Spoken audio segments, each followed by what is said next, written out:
Hello guys, आशा करती हूँ कि आप लोग अच्छे होंगे। आज हम पढ़ेंगे सेक्शन 2 डेफिनेशन ऑफ भारतीय न्याय संहिता 2023 और आईपीसी जो इंडियन दंड संहिता है या कहते हैं इंडियन पैनल कोड, भारतीय दंड संहिता 1860।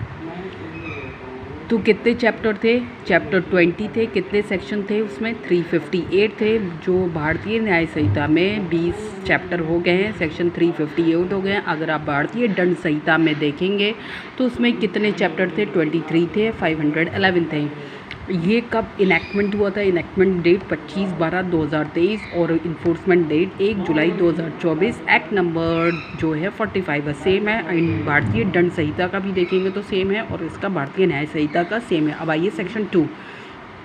जो ये सेक्शन 2 है वो कहते हैं, मैं आप प्रीवियस वीडियो अगर आप मेरी देखेंगे डेफिनेशन की सेक्शन 2 से रिलेटेड भारतीय न्याय संहिता से, तो आपको मैंने act, animal, child, counterfeit, code, death, dishonesty, document, fraudulently gender 10 definition में पढ़ा चुकी हूँ। आप प्रीवियस वीडियो देखिए और वहाँ पे आपको समझ में आ जाएगा। जिसने नहीं देखी है वो प्रीवियस वीडियो मेरी देख लें। 2 के मैं रिवीजन करवाती हूँ। 2 के 1 में एक्ट है, मैंने वहाँ समझा रखा है। यहाँ मैं बता रही हूँ कि किस में एक्ट दिया हुआ है, कहाँ एनिमल दिया हो वो।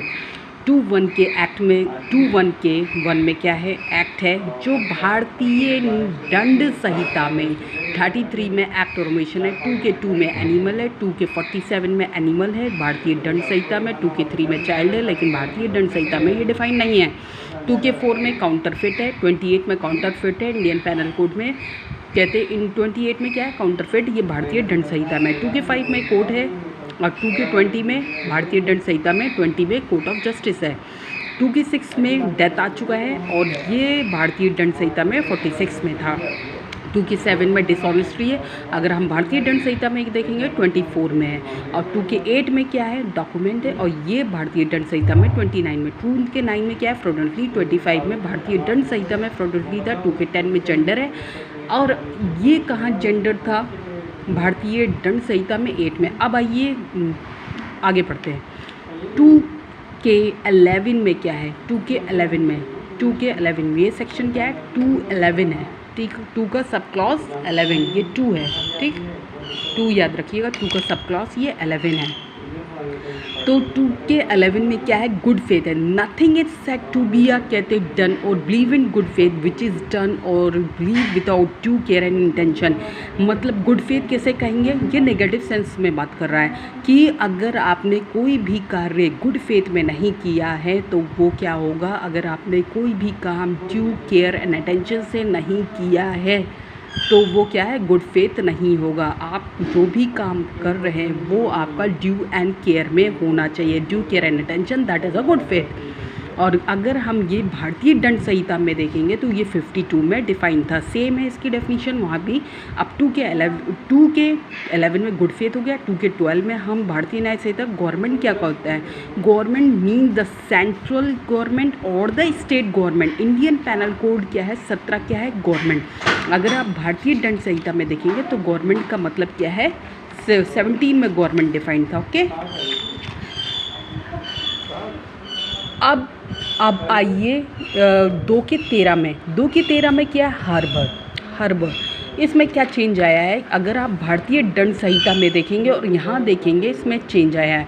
जो हर्बर है इसकी डेफिनेशन आप पहले देखिए जो भारतीय न्याय संहिता में दी गई है।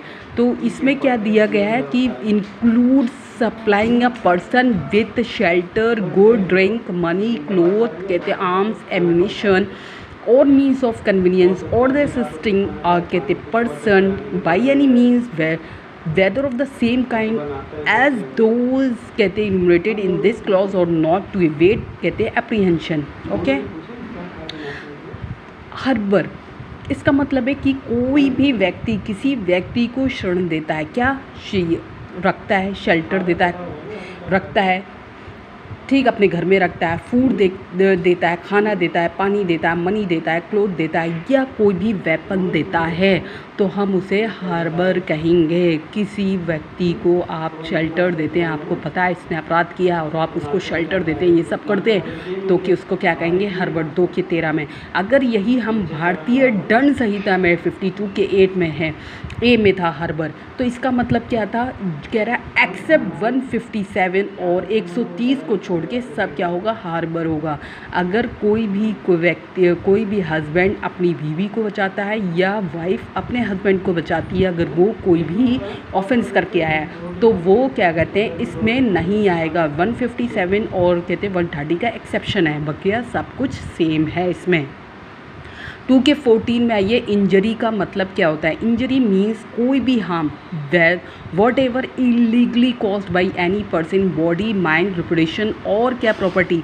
4 चीज़ है इंजरी में, 4 चीज़ दी है कि आप किसी, इंजरी क्या होती है? इंजरी आपको लग रहा है बहुत छोटा वर्ड है, लेकिन इसमें 4 चीज़ इंक्लूड है। इंजरी कैसे हो सकती है? आप किसी की बॉडी पे चोट पहुँचाओगे, दैट इज़ इंजरी।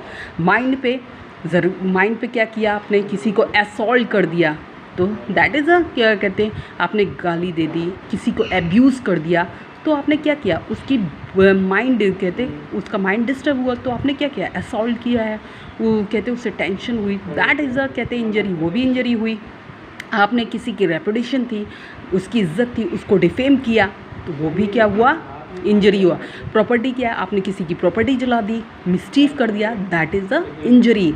इंजरी में 4 चीज़ें हैं, तो वो 4 चीज़ इंक्लूड की गई है, that is injury. Mind, reputation, body और प्रॉपर्टी। अगर भारतीय दंड संहिता में देखेंगे 44, तो वो इंजरी में क्या है? द वर्ड इंजरी वहाँ पे डिनोट है, यहाँ मीन्स आ गया बस। अगर आप भारतीय दंड संहिता में डिनोट दिया है, यहाँ मीन्स दिया हुआ है।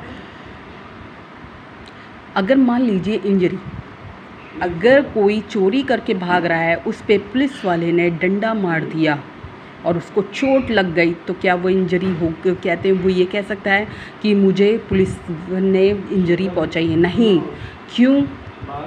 वो इलीगल नहीं है, वो लीगली उसको ड्यूटी बाउंड था उसे पकड़ने के लिए, तो वो इंजरी में नहीं। वो चोर ये नहीं कह सकता कि वो इस चीज़ का बेनिफिट नहीं लेगा कि मुझे इंजरी पहुंचाई गई है। क्यों?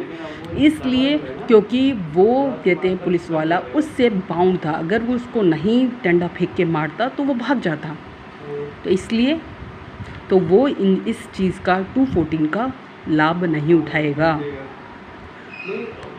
44 में इंजरी थी, जहाँ पे वहाँ यहाँ मीन्स कर दिया, वहाँ डिनोट कर दिया। अब 2 के 15 में आई है illegal, legally bound to do, और ये भारतीय दंड संहिता में क्या है? 44 लीगली, इलीगल और लीगली बाउंड टू डू, मतलब जो चीज़ आपको मना की गई है आप वो कर रहे हो, और जो चीज़ आपको कही गई है आप वो कर रहे हो। Illegal is applicable to every, सब चीज़ के लिए इलीगल होगा, विच इज़ एन ऑफेंस, जो ऑफेंस है और जो लॉ के कानून में जो प्रोहिबिटेड है, मना किया गया, आप वो कर रहे हो। और फर्निश द ग्राउंड, और आपके खिलाफ क्या है? सिविल एक्शन, जिस civil furnish ground for civil action, ऐसा कोई एक्ट जिसके अगेंस्ट में सिविल एक्शन हो रहा है, ठीक ना, तो वो भी क्या है? सिविल एक्शन, कहते हैं furnish ground for civil action, और a person said to be illegally bound, और आप बाउंड थे whatever it is illegal to him to omit, और आप उसके लिए कहते हैं इलीगली बाउंड थे, और आप वो बाउंड थे लेकिन आप वो काम नहीं कर रहे हो, मतलब जिस चीज़ के लिए मना किया गया आप वो कर रहे हो, और जो चीज़ के लिए आपको कहा गया आप वो नहीं कर रहे हो, तो लीगल और इलीगली बाउंड टू डू। कैसे? इलीगल मतलब आप कोई स्विमिंग पूल है, वहाँ पे कोई गार्ड रखा गया, उसे पता है कि अगर कोई भी ड्यूटी, उसकी ड्यूटी है उसे बचाना, तो वो क्या है? नहीं बचा रहा, तो वो क्या कर रहा है? इलीगल कर रहा है, वो अपनी ड्यूटी का पालन नहीं कर रहा है। अगर कोई ऐसा है जिसको पता ही नहीं है, वो डूब रहा है और वो उसे नहीं बचाता, तो वो, अगर आप उसे बचा लेते हो तो वो आपकी मोरल ड्यूटी है, लेकिन आप नहीं बचाते हो तो वो आपकी ड्यूटी नहीं है, आप पनिशेबल नहीं हो उसके लिए। लेकिन जहाँ आपको मना किया गया और वो आप कर रहे हो, तो वहाँ आप लायबिल हो जाओगे। लीगली बाउंड हो कि आपको ये चीज़ नहीं करनी है, जैसे कहा गया है मर्डर नहीं करना, ये चीज़ से नहीं करनी है, ये सब नहीं करना है, जो चीज़ के लिए मना, फिर भी आप वो चीज़ कर रहे हो कि आपको गाड़ी तेज़ नहीं चलानी, आप नहीं, कहते उस चीज़ का रूल्स है, ट्रैफिक रूल्स हैं, मना किया गया ऐसा नहीं करना, फिर भी आप कर रहे हो, आप जानबूझकर कर रहे हो, तो आप उसके लिए लायबिल हो जाओगे। पढ़ाई कीजिए, मेहनत कीजिए। मैं बार बार कहती हूँ, जो मैं बताती हूँ उसको लिखिए, नोट बनाइए और लिखिए। लिखने से बहुत ही जल्दी याद होता है। हर चीज़ प्रैक्टिस कीजिए, लिखिए। मैं भी तो नोट्स बनाती हूँ, मैं भी मेहनत करती हूँ। आप लोगों को कहते हैं कुछ, मैं मेहनत करती हूँ आप लोगों के लिए। मैं लिखती हूँ, नोट्स बनाती हूँ, तो आप भी प्लीज़ मेहनत कीजिए, नोट्स बनाइए अपने, उससे बहुत जल्दी याद होगा। ऐसे क्या होगा, और कहते हैं कंपैरेटिव स्टडी कीजिए, बहुत जल्दी आपको याद होगा। क्योंकि अगर आप कंपैरेटिव स्टडी नहीं करोगे, नोट्स नहीं बनाओगे, कंपैरेटिव स्टडी नहीं करोगे, तो आपको ये नहीं पता चलेगा कि पहले ये कहाँ था, अब कहाँ आ गया है। अब बगैर कंपैरेटिव स्टडी के पढ़ नहीं पाएंगे। आपको कंपैरेटिव स्टडी करनी होगी, तो कंपेयर करके पढ़िए। जैसे होता है ना, आपको शिद्दत होती है कि आज हमें अपनी दोस्त की पार्टी में जाना है, तो उसके लिए आप तैयार होते हो, आपको टाइम होता है, फिक्स होता है। ऐसे आप अपनी पढ़ाई के लिए टाइम फिक्स कीजिए। नहीं, जब तक ये चीज़ नहीं होगी मैं कहीं भी नहीं जाऊंगा, हिलूंगा नहीं। जब आप अपने दोस्त के लिए, किसी के लिए भी इतना इम्पोर्टेंस दे सकते हैं, तो आप अपनी पढ़ाई के लिए भी उतनी कहते हैं इम्पोर्टेंस दीजिए, ताकि आउटपुट निकल के आए। और जब वो आउटपुट आपका निकलेगा, आज आप अपना टाइम पढ़ाई में, कहते हैं पढ़ाई में लगाओगे, कल यही टाइम आपको बहुत ऊंचाई पे ले जाएगा। Good bye, take care.